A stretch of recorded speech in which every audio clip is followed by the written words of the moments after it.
ओडिशारो महाराष्ट्र को चलीजिब कि जेएसडब्ल्यू रो मेगा इवी प्रकल्प महाराष्ट्र को स्थानांतर हेब कि जेएसडब्ल्यू रो प्रस्तावित 40,000 कोटी इवी प्रकल्प महाराष्ट्र में जेएसडब्ल्यू 40,000 कोटी इवी और बैटेरी प्रकल्प प्रतिष्ठा करिबो बोली जातीय गणमाध्यम रे रिपोर्ट प्रकाश पाइछि।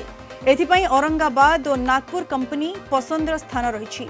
कटक पारादीप रे प्रकल्प स्थापन पर 7 मास तले बीजेडी सरकार और जेएसडब्ल्यू मध्य एमओयू स्वाक्षर होइतिला। कटक रे इवी प्रकल्प और पारादीप रे यंत्रांश निर्माण कारखाना स्थापन होइथांता। ई प्रकल्प रे 50 GWH EV battery plant electric vehicle lithium refinery copper smelter और ए संपर्कित यंत्रांश यूनिट रही। प्रकल्प कार्यक्षम होइतिले 10,000 नियुक्ति सुजोग सृष्टि होइथांता। ए संपर्क में शिल्पमंत्री संपत स्वाई कहिसेंती जेएसडब्ल्यू सह आलोचना चलीछि।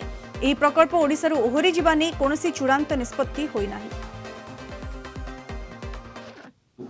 सेभली कोनोसी एपर्यंत कोनोसी फाइनल है नहीं किंतु निवेशक माने तांको मुताबक निवेश करती विभिन्न कारणरू एवं विभिन्न परमिशन पत्रु आरंभ करी शिल्प आरंभ होगापी विलंब होता है। तेणु जेएसडब्ल्यू इवी आरंभ होबारे विलंब होती किंतु से जेते पूर्व सरकार समय कथबार्ता जेएसडब्ल्यू इवी सहित चलता बर्तमान में सेमती तो कौन मेसेज आसी ना जे से शिफ्ट हो तथापि आम सरकार तरफ प्रयास चलती आपण को आगु को जनाई दिया। मुख्यमंत्री अध्यक्षतार गत किछि दिन तले शिल्प को सब अनुमोदन दि जाइए। 26टी शिल्प एवं विभिन्न प्रकार शिल्प से केमिकल इंडस्ट्री हो सेमीकंडक्टर इंडस्ट्री हो आमर स्टील पाइप हो विभिन्न प्रकार इंडस्ट्री की अनुमोदन दि जाइए। पाखापाखि 45,000 कोटी टंकार पुंजीनिवेश हम ए स्पष्ट प्रमाणित होची सरकार सब पूरा तत्पर अच्छी शिल्प क्षेत्र में किभली भाव में